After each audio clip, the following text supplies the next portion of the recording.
statement that the ex gratia payment is not political, Boudram became emotional, saying, "If it isn't political, why now? When we were trapped inside that pipeline alive and praying for Peria and the government to rescue us, the man in charge was none other than Stuart Young. He is the Minister of Energy. I believe this is sheer politricks."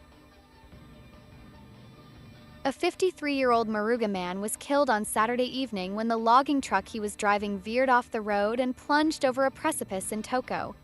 The deceased has been identified as Terry Chance, of Rochard Douglas Road, St. Mary's Village, Moruga.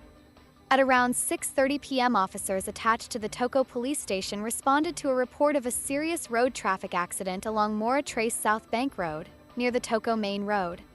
They were told that Chance was driving a white Mack truck towing a trailer loaded with logs when the rear wheel slipped off the edge of the roadway. The vehicle then tumbled approximately 60 feet down the precipice, flipping 4 times before coming to a stop. Chance was ejected from the truck during the tumble. His body was discovered by firefighters approximately 10 feet away from the wreckage, in a ravine.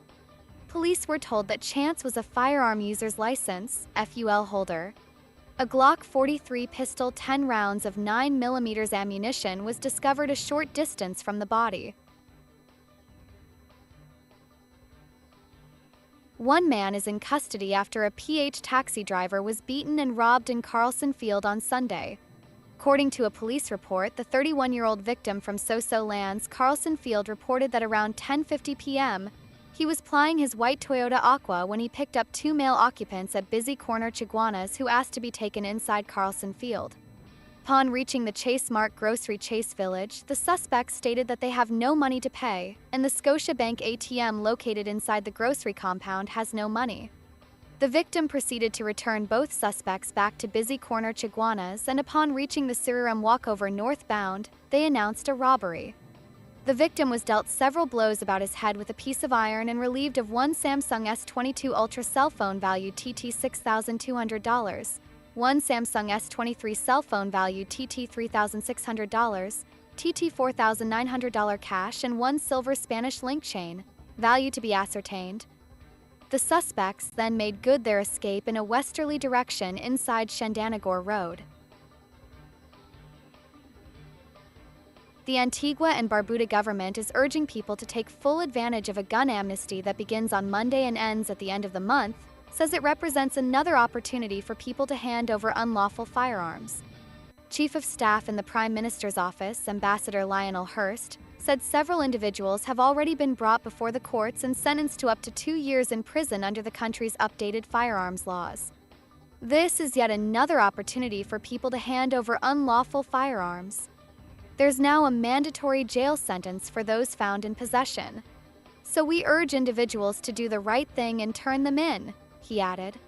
Cabinet had agreed to the gun amnesty initiative from today until April 30th this year, aimed at reducing gun violence and removing illegal firearms and ammunition from the streets. During the amnesty period, individuals are encouraged to voluntarily surrender illegal firearms and ammunition without fear of arrest or prosecution. Additionally, the government is also offering rewards for credible information that leads to the successful recovery of illegal weapons.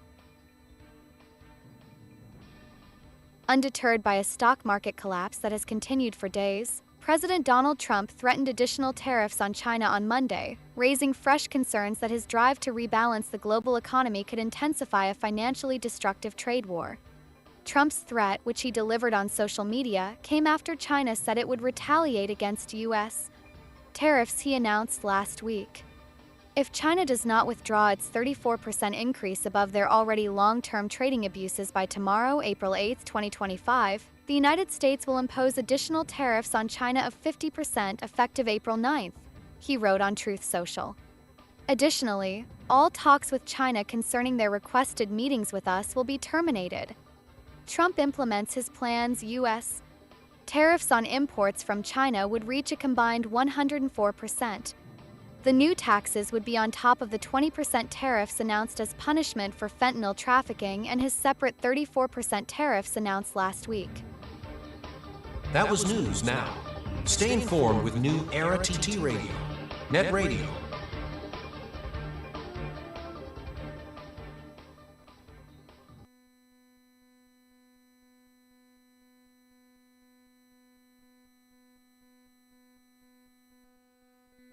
Join me, Brother David Muhammad, every Tuesday from 6 p.m. to 8 p.m. here on New Era TT Radio, Net Radio, Powerful Radio. Join me to hear knowledge, wisdom, and understanding. Tuesdays, 6 p.m. to 8 p.m. here on New Era TT Radio, Net Radio.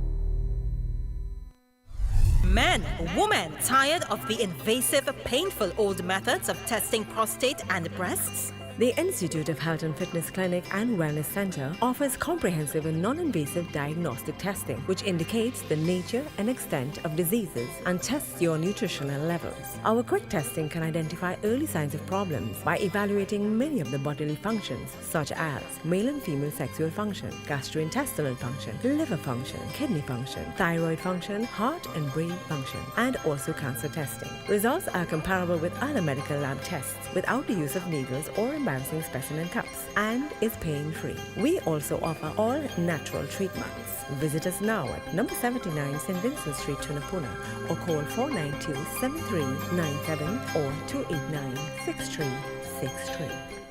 Bringing you bold discussions, the hottest topics, and some tracks to keep you moving.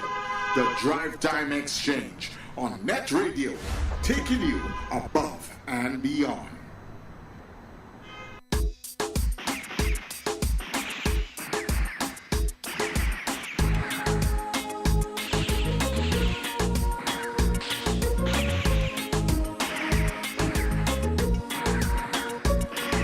The mission of the gun is accomplished, there'll be no more life on the earth.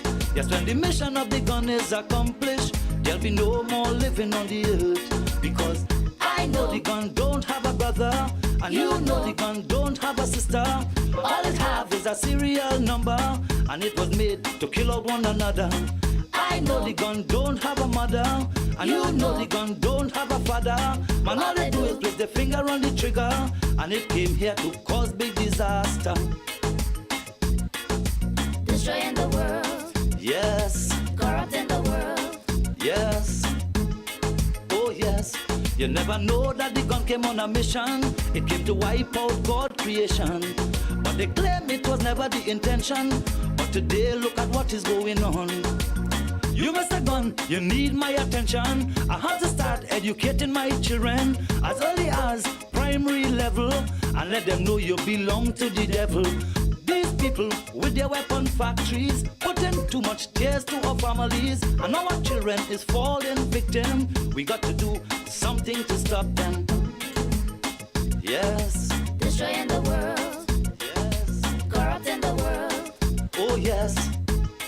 Oh yes. Cause when the mission of the gun is accomplished, there'll be no more life on the earth.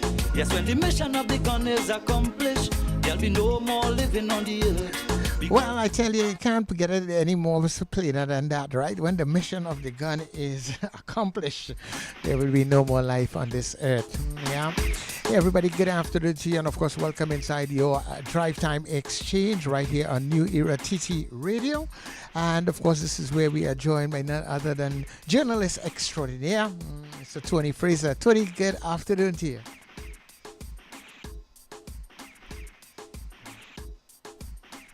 All right. Check and see if you're still muted. Let me check.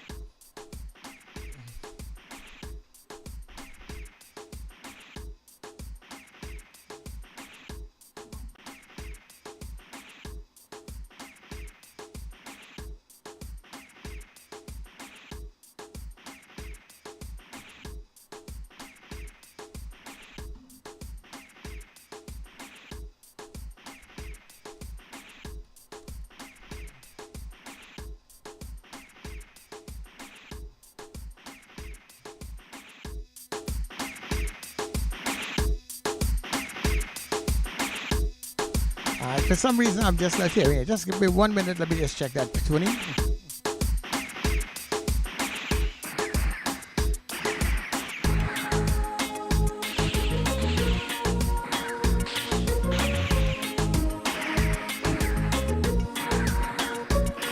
When the mission of the gun is accomplished, there'll be no more life on the earth. Yes, when the mission of the gun is accomplished, there'll be no more living on the earth. Because I know the gun don't have a brother, and you know the gun don't have a sister. All it have is a serial number, and it was made to kill out one another.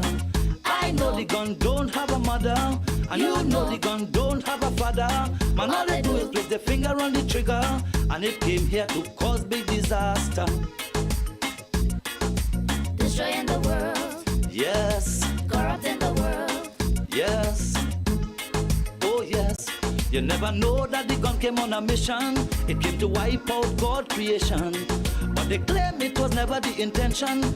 But today look at what is going on.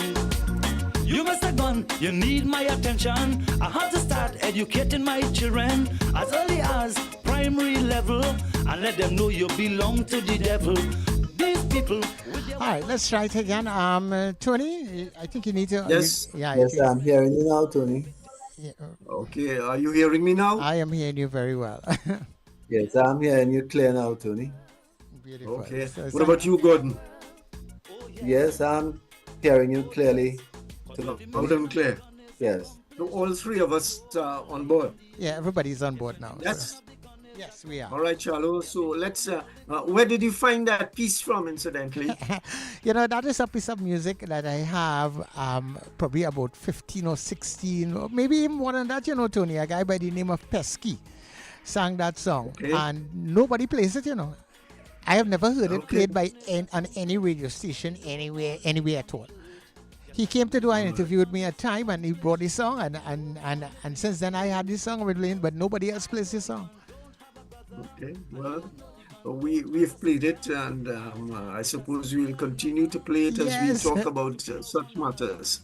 Thanks again, Charles. So we are all on board. Gordon Husbands, Professor Gerard Hutchinson, and my good self here, and we are talking about criminal activity. Sometimes you run out of ways of describing this thing because it's been going on for a long time. I checked recently, sometimes you say 20 years, 25 years, but it's longer than that. I remember being at AVM television, and we were talking about criminal activity and chasing down the stories and so on. And that was just after 1990. So what's that? 35 years that we've been in this field. And obviously, we've had a lot of commentary on it. We've had a lot of insertions on it. The most recent being a political move by a political party, and it hasn't been the first time that a military man, a policeman, has been brought into the fray as the solution to the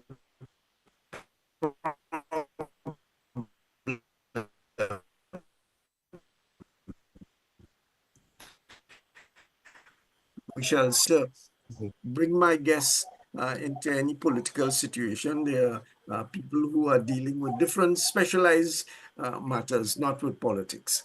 As I indicated, we have Gordon Husbands, who is a retired senior welfare officer of the prison system. And in that role, he had a lot of responsibility for rehabilitation, reporting to his commissioner, etc., and what to do. And so he's here to give us that experience. And Professor Gerard Hutchinson, who is a UE psychiatrist, and he was recently an independent senator in the parliament, appointed here by the president of the republic, and so he's not tainted with the politics of either of the parties. Welcome to the program, gentlemen. And frankly, I don't know how we start this thing. Well, let me start with Gordon Husbands. Yeah. So you've seen the people, criminals walk in and out, spend their time inside there. Recently, there was a murder inside of the prisons, and it's not the first time that kind of thing has happened to one degree or the other. As I say, it's difficult to find some kind of original question to deal with this subject. But let me ask you, you've seen people come in, go out, you've been responsible for a lot of rehabilitation work and so on.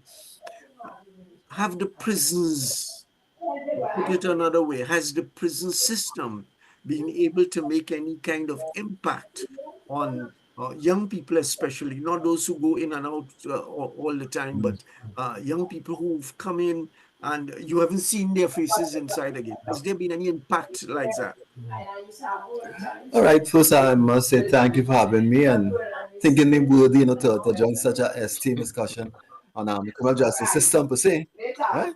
To be pointed to your question, I would take it from a point of view of separating the penal facilities. Because you mentioned particularly young people. We may have to define what we mean by young people. If it's 25 and under, or if you're just looking at it from those who haven't gotten to that age yet and are still under the age of 21, which we would normally house at the youth training center. I think it's now the youth rehabilitation center. And I could answer positively and say, yes, there has been some impact in terms of the work that has been done at the youth training center with respect to reducing the level of reoffending among these young people. Um, and quite a lot of, I would say, programs that would contribute to the development of young people and the well-being of young people. But more than that, they are what we call youth justice restorative balance approaches in terms of providing individuals with a particular framework, not only in terms of teaching them trades or giving them constructive regimes such as sport and art and music and the like. Those provide a certain kind of meaningful daily work. But more than that, they are what we call cognitive behavioral therapies, which I think are the major impact in terms of changing the minds of young people. And that stretch from the whole aspect in terms of aggression reduction interventions or therapy for those who have that proclivity towards criminal activities, those who are have become habituated on drugs. There was substance abuse programs that actually deal with that sort of thing. But more importantly, there was the intervention of reason and rehabilitation, where they try to reconstruct the thinking, address the attitudes of the individuals. But more than that, give them that sense in terms that they have the power, that self-determination, as it were, in terms of using their own internal motivation to develop that desire, so that they understand that they have the capacity to do good or do bad, get them to a point where they see the need and the reason to change and have them committed. So there are these kinds of programs that were offered at the Youth Training Center, and there's quite a lot of success stories. I can speak from the point of view in terms of the level of reoffending among those youngsters who came out of Youth Training Center, right? Was very positive. And I say positive, I think it was more than 80% of them never got back into crime and went on to the adult prison. There was a misconception, Tony, in that there were, I would say, about a 1 or 2% of them, right, who committed so many crimes. But each time they committed a crime and they went to the adult prison, right, they were counted as a new offender, which was a misinformation. There were 5 of them who had something like 30 and 35 offenses chalked up against them. But in the main, there was a good program at the Youth Training Center that also supported the individuals when they came out in terms of aftercare by the welfare department and NGOs. So I think the Youth Training Center, provide a good environment for most of the individuals. But in all of this, it required the support of the families, right? And also the individuals to understand that he had that capacity to change, which we call in corrections self-determination. All right. Okay, we're going to come back to that in a moment, and I'll probably ask you about the categories of prisoners who are likely to come out and not return. Are there some circumstances, the individuals and so on? But hold on that for a moment. I want to come to Professor Hutchinson to ask if there is a certain kind of state of mind of young people that is leading them into criminal activities. Good afternoon, Tony, and again, thanks for the invitation. And as Gordon said, this esteemed company. Um, well, the fact that we do have the problems that we have with uh, criminal behavior, violence more generally, would suggest that there is or there are issues that are contributing to the generation of young people who are opting to engage in this kind of behavior. Um, I think Gordon alluded to some of it. Certainly, substance use is one. Early exposure to substances, illicit and legal. Um, I think again you also alluded to family involvement, so issues with their family environment, and of course our school system, our education system, which I think does seem to be failing a significant number of our children and young people. I think the SEA exam, for example, which is on Thursday, the last few years, of course, it deteriorated even further with COVID, but you had a significant number of children, I think upwards of 40% scoring under 60. And as a result, not really being able to partake in secondary school activity in the way that they should. And I think there's a major problem with Sorry, Professor, before you go on, what happens there? You talk about not being able to go on to secondary school at different levels and so on. Why is that? Well, that's an issue that I think in essence it means that the problems that would have led them to perform so poorly were not picked up earlier, or if they were picked up, were not addressed, and therefore they got to the point of the SEA assessment being unprepared or being unable in terms of their capacity to do that exam. And then some of them do go on to secondary school because of the system we have. The ministry does have a remediation program, but the uptake is not as good as it should be because it is a voluntary program, it's not mandatory.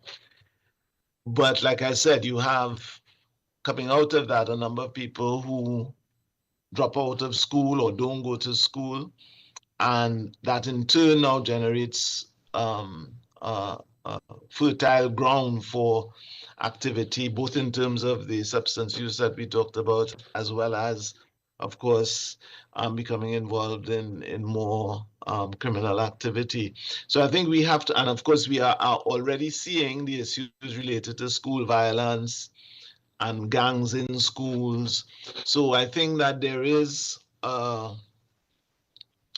kind of cultural permissiveness that certainly allows for some young people to become engaged in that activity from a relatively early age. And then because of the absence of the societal controls to manage them, they eventually become involved in more serious criminal activity. And of course, this in turn leads them to interaction with the criminal justice system. And I presume it has been reported quite fairly widely that there are some of the criminals who are just waiting for this catchment of young people to come out of them to engage them fully in criminal activities. Yes, well, I mean, it becomes appealing. I mean, even even those who may be more adept or more successful at the academic work that is presented in our schools would also be tempted based on the environment that they live in and the appeal of criminal life in terms of the ready spoils, the to certain young women, the social, in inverted commas, standing that they get when they associate with um, gangs with criminal activity. So I think that as I said, I describe it loosely as cultural permissiveness, but there's a strong um, pull towards that kind of activity. And in addition to that, there are those who, going back to your question, who might be laboring with mental health issues, attention deficit hyperactivity disorder, depression, who've been abused as children, physically or sexually. So there's a whole gamut and range of problems that would predispose children, on one hand, to not want to stay in the school system, and on the other, to be tempted by the lure of criminal activity. Well, Professor, you've listed a frightening number of things there. Makes me feel that we should stop talking because I'm going to deal with all of them. You talked about parental problems, you talk about educational problems, and when you talk about education, those who do not go on to secondary school successfully, that is, you're talking about the whole education system, you're talking about the what can deter them from going along that life, a kind of cultural, what you call it, cultural Permissiveness. Into all of that. Let me ask, I don't know if I could throw the weight of all of that on you, but let me ask Gordon Husbands, who was the senior welfare officer in the prison system with the responsibility for rehabilitation and so on. Gordon, when a group of people, as described by Professor Hutchinson, is dropped in your lap, so to speak, how do you begin to one, sort them out?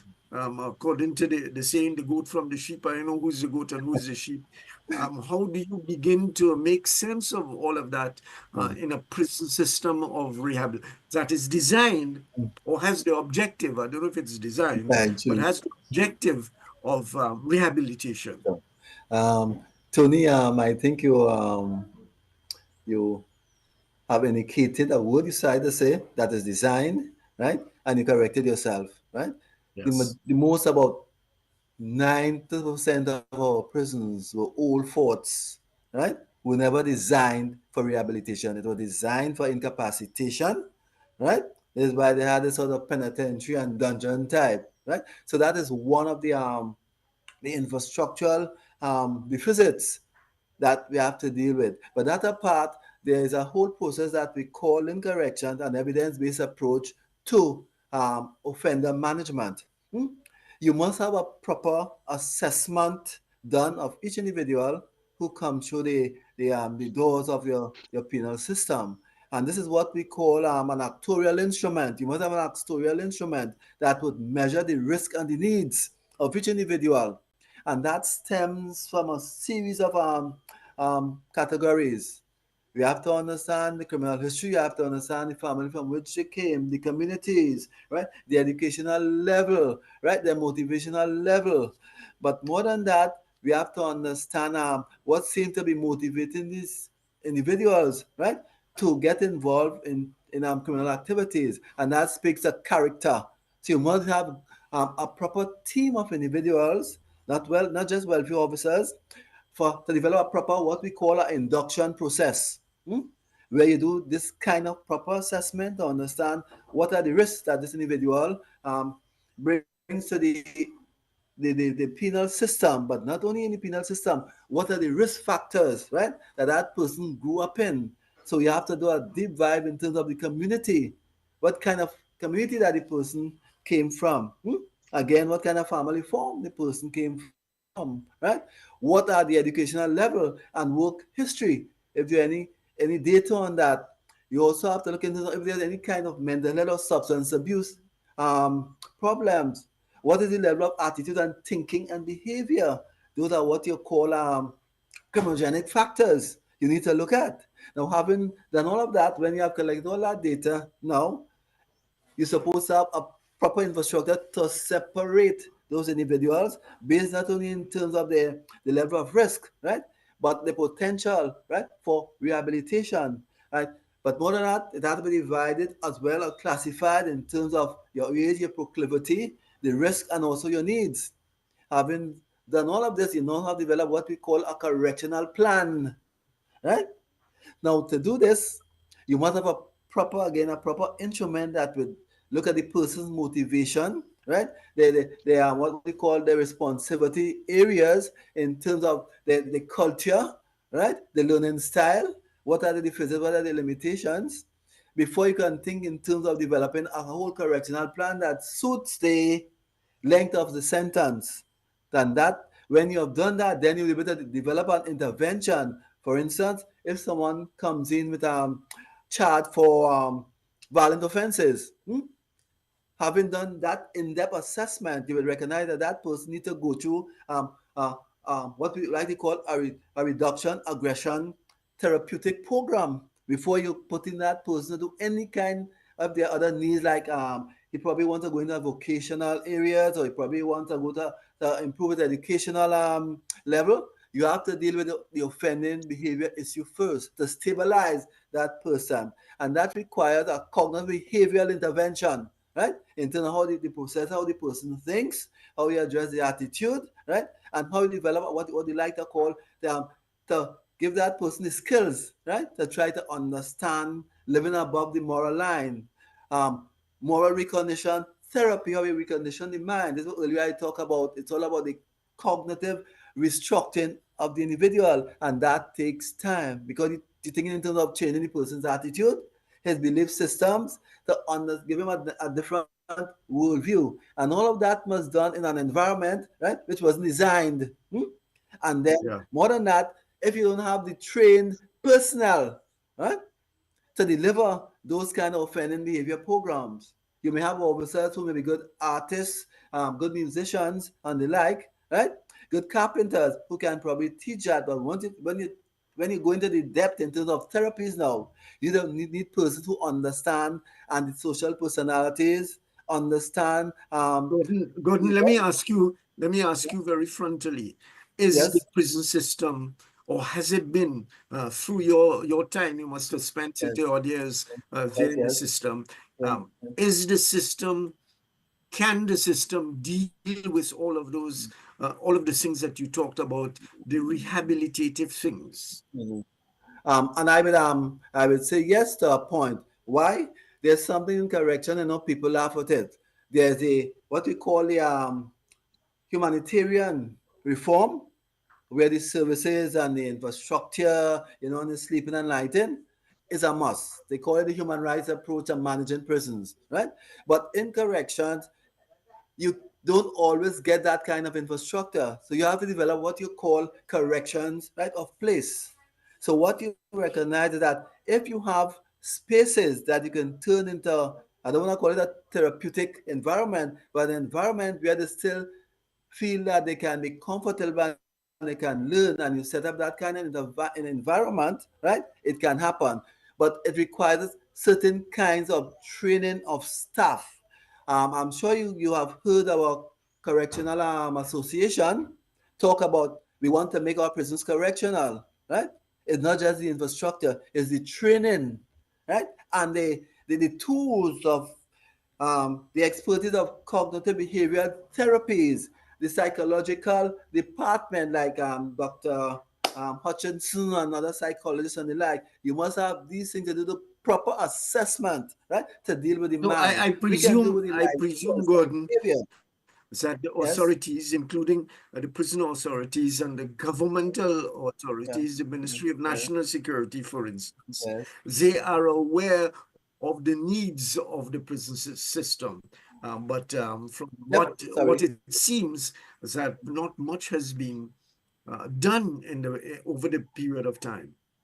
I think that is some misinformation. I will try to clarify what I mean, right? In that if you go back to 2001, there was a Buddhist task force report on transformation, right? And there was a unit set up, the Penal Reform and Transformation Unit, that was responsible for that change management. And over that time, we started to train our staff in terms of the using actuarial instruments. They call it the level of service case management inventory, which is the most contemporary instrument that is used in modern day corrections all over the world, right? that deals with case management, deal with the assessment, so you develop the proper interventions. But more than that, we started to train staff in the cognitive behavioral therapies that I alluded to. All right, but One, let me ask you. I don't want to cut you off unnecessarily. Why has it not worked? If there is awareness of it, there is some kind of organization, system, and so on, but yet recidivism, criminal activities, they seem to multiply all the time. all right. The last offending behavior research that was done, right? The reoffending rate was 58%, right? And how you measure reoffending or recidivism is after a 3 to 5 year period after people have left prison.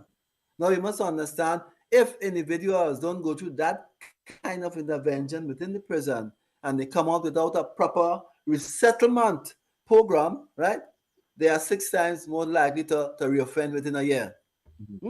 Now, the international reoffending rate, right, in most countries, not all, between 60 and 70% of a recidivism rate after 3 years, right, with all the interventions.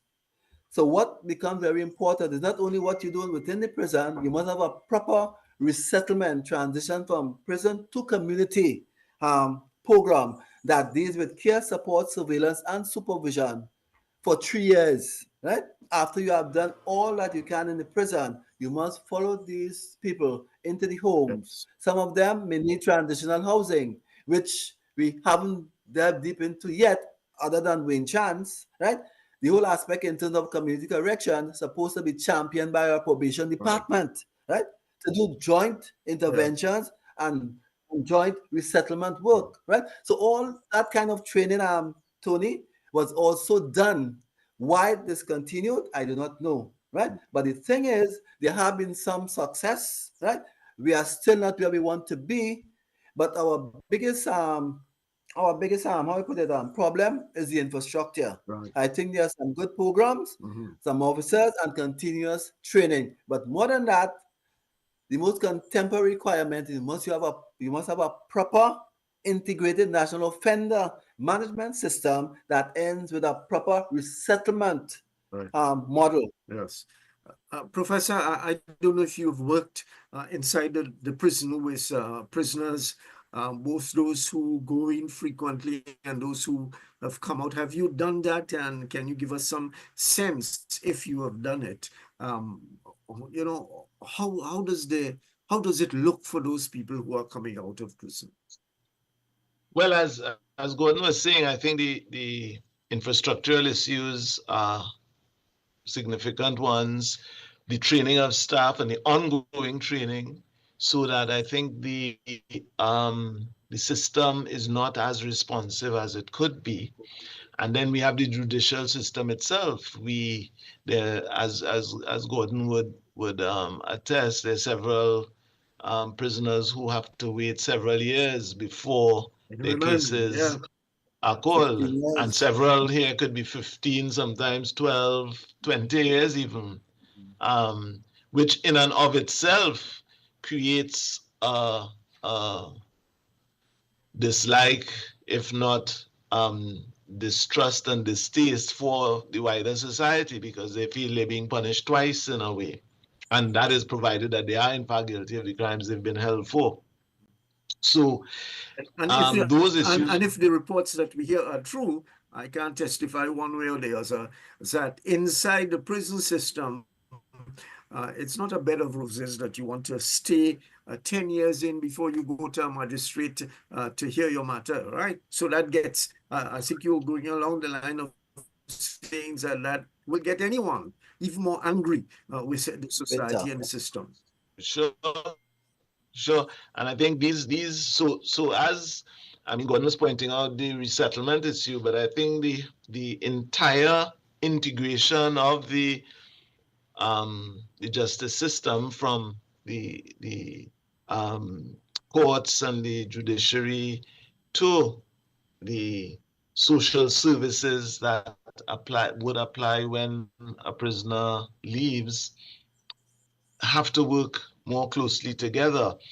Um, and I think one of the other issues is that in response to the problems that they might face, sometimes the systems are not as are not quickly able to identify and address them. I mean, Gordon referred to assessments that need to be done, but because of the number of prisoners, as we just said, those on remand, I'm not sure that those assessments are done across the board for all prisoners, although I think they should be done. Should be done, yes. And as a result, some needs never get addressed. Um, and another interesting dimension of it is that many of these men, young men especially, come to the prisons with limited, as we discussed before, limited educational achievement, having dropped out of school, not passed the exams, not having a high level of literacy. So again, that presents its own problem in terms of getting them to a place where they can be even open to the kinds of rehabilitative programs that might be available. And again, as Gordon said, all of those things, aggression reduction, educational literacy training, behavioral skills, interpersonal skills, social skills, all these things are deficits that contribute to their inability to manage their lives in a way that would keep them out of prison. And the inability to provide that consistently and comprehensively, I think, leads to a lot of the problems that we see.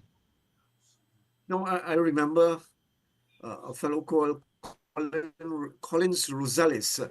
Rosales, I am sure that Gordon would remember him. yes. Years Also an ago, Omega. right, years ago, back in the 90s or something like that, I did a whole half-hour series on him. And one of the things that he talked about, which has stuck in my mind, he said that growing up inside and outside of the prison system, he never had anybody who said, I love you, I care about you. So he grew up, according to what he said, with this kind of hate lingering in his mind throughout his young life. I remember the Commissioner Hercules, the bodybuilder. Yes. I interviewed him once, and he said Rosales was one of the most difficult men to deal with in the prison system. And that was repeated by the then commissioner of police, what's his name? Remember his name in a moment. Is that kind of thing allowed in the prison system? I hear or read about Debbie Jacobs, my colleague, doing that at perhaps the junior level, whatever it's called. But is that available as part of the rehabilitation of people who come into the system? All right. I'll take that one because that falls right into the welfare department's responsibility. We had started what we call, excuse me, sorry, the theory that is based on changing criminal thinking, developed by Mutsa and Gupta since 1986. Right? We have to use evidence-based approaches in terms of what works. And within that particular model of change, right, in changing criminal thinking, one of the modules that must be done, right, is what you must develop what you call a mental model in terms of letting individuals know that they have the capacity to change, right, to do good or to do bad, right? But you have to also teach them about the criminal mask. And part of the criminal mask is that people believe that they are not loved, right? And they're going to hurt people. So you have to develop strategies to teach them to change through education, not only in terms of maths and English, but in terms of divine education. Correctional education is based on character first, right? And that includes also teaching them how to love, teaching them how to forgive, and teaching them the keys to freedom. Those are important change modules in the cognitive moral theory to change the criminal thinking. The love, right? It's not just that the love in terms of getting things, but in terms of understanding what is right? What is true and what is pure. That is the kind of love we're talking about. And the question, Gordon, is Yes, that kind of love treatment, if I could label it like yes, that, yes. available in the prison system? Yes, and I'll tell you how, right? There's something that they call a council of prison chaplains who can better speak of love and compassion and empathy, and not only talk about it, but mentor it and work along the inmates. That is where the council of prison chaplains and ministers, all those good um, pastors and chaplains who represent love for goodness, love for Christ, love for the brother. That is taught at a restorative maintenance religious program, right? And encouraging individuals to develop what you call that conviviality, love for one another, love for goodness. And they include the families as well to understand the family must continue visiting and within the what we call the reintegration visits. There's where you have families and children, right? And they are given model in terms of how to express love, the importance of love, the importance of caring, the importance of civility, the importance of trust, and this is what we call character first, right? So developing that concept of love Yeah, is but based on Gordon, my question yeah. is that available? Are those Yes, system, yes, and are they yes. have they been working?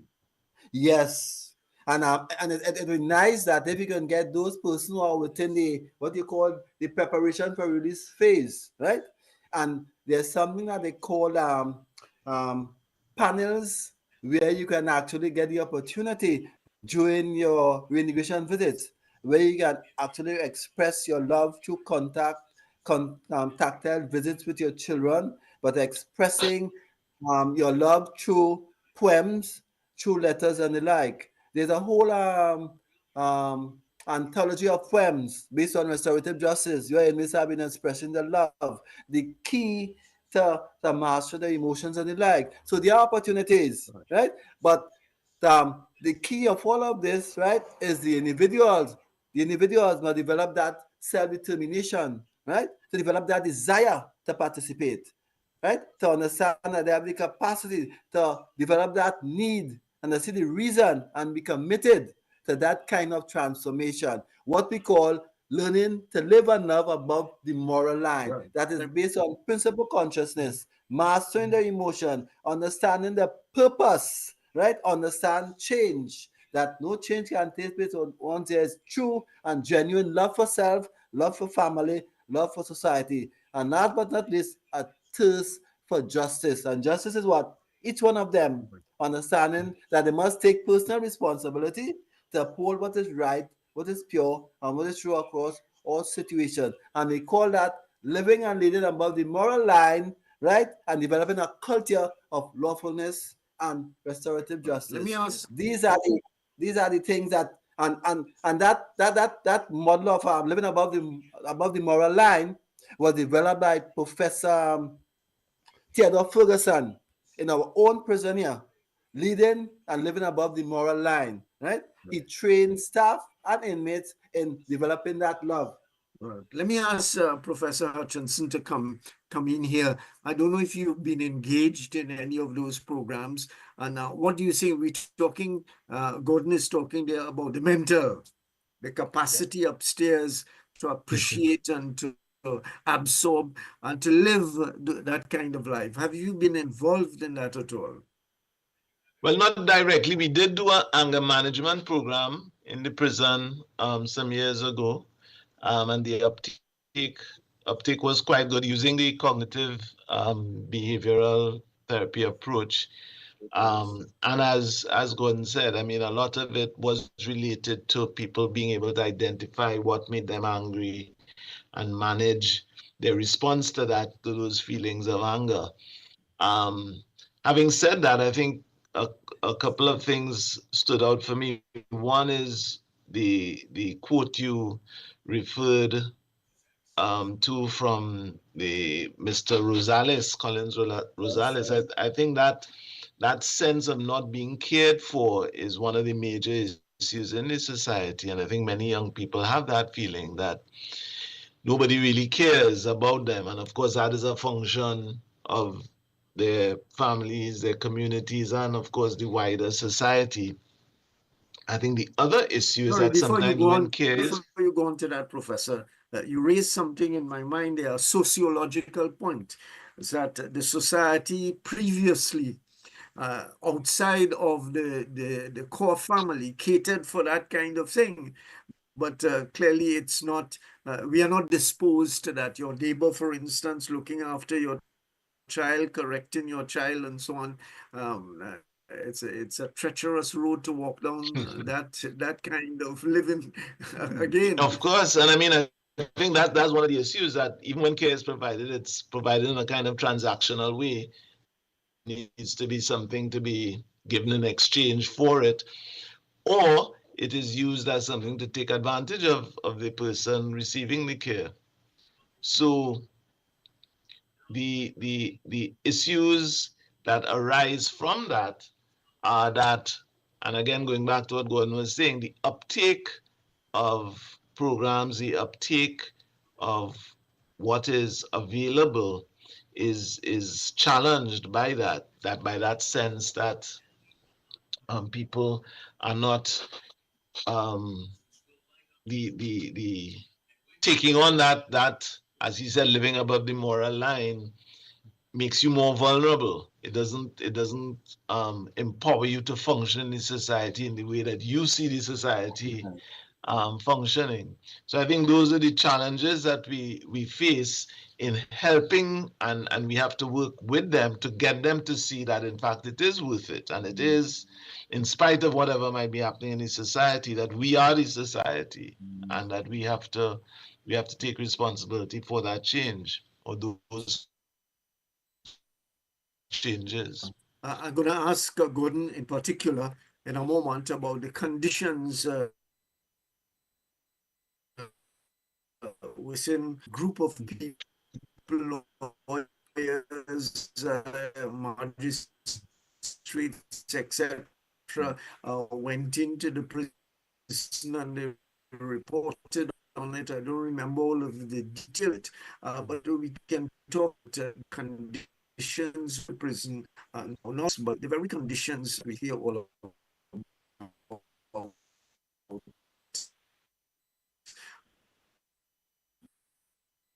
All the time. We go to the stars, it's tension to take, so we tension, we had detention and so if you could come a sort of relevant music as you always do, and then we pressure inside the as it were. Yes, hello?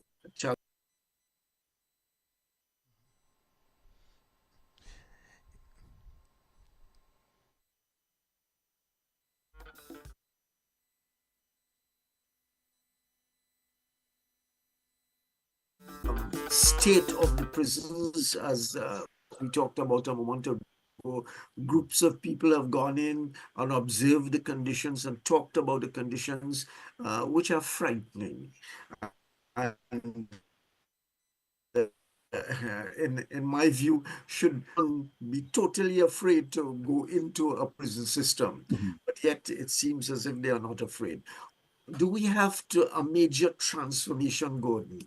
And also Professor Hutchinson, physical conditions within inside the prison, so that we can do the work of rehabilitation in a more adequate way. Definitely. Earlier on, I referred to the whole aspect in terms of humanitarian reform. If you are running modern prisons, there must be human rights standards. The minimum standard for the treatment of prisoners, right, or those detained, are clear in terms of lighting and space and sanitation and services. However, it's a costly thing, huh? And as I mentioned before, most of our prisons were never built and designed with rehabilitation in mind. So the very structure, architecture, right? In terms of the size of the cells, no running water in cells, huh? Sleeping cramped conditions and the like, right? So what you need to do is to do a retrofit of those existing facilities, which require a lot of financing. Again, you're also competing with for funds with education, right, and housing, and all these other agencies who are clamoring for the money, right? But more than that, most of our facilities are old, right? And I don't know if they can really withstand real retrofitting. Hmm? So we have to decide. I call it legitimacy. Do we bite the bullet and condemn some of them? But before we condemn, we have to decide to invest in green corrections, the very architecture, right? The very lighting, the very material within what you want to deliver. If we want to move towards a correction, so it's a shift, a mental model shift in the architecture, right? And the way you house those individuals, the kind of services you want to offer, right? But more than that, do we need to send all our offenders to prison, or do we need to develop alternatives in terms of a proper community corrections infrastructure, the reporting centers, right? Probation hostels, right? Well, I know they have the community service and all of these things, right? So that we only send some of those persons who really need to be incapacitated, right, for whatever reason, to our prisons. But those who are going into our prisons must meet standards that meet human rights conditions. Very, very important. This is a no-brainer. If we're going to house persons, we need to have proper infrastructure. If you treat people like pigs, right, expect them to grunt. Huh? Very, very important. It's going to have an impact on an individual's mental health, self-esteem, right? And the fact in their worldview. Is this the way our society wants to treat us? And this has nothing to do with the crime that they committed, right?